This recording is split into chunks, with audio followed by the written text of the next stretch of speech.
तो मात्र आवड पाहिजे आणि तो मात्र त्या ठिकाणी मैदानामध्ये आपल्याला या ठिकाणी पाहायला मिळत आहे.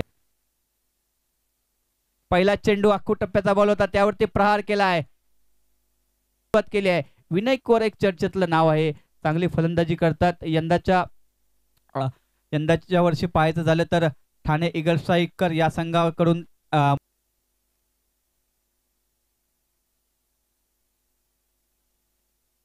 11 धावा झाल्या आहेत.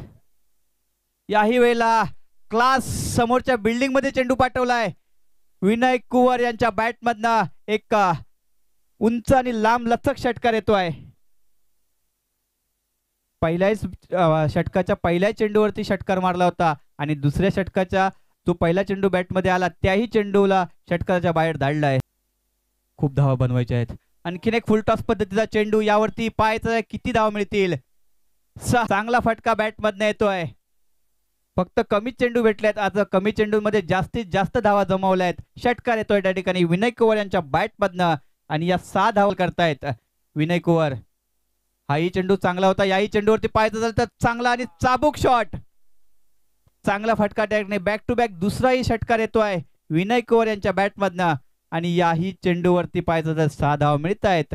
धाव संख्या 30.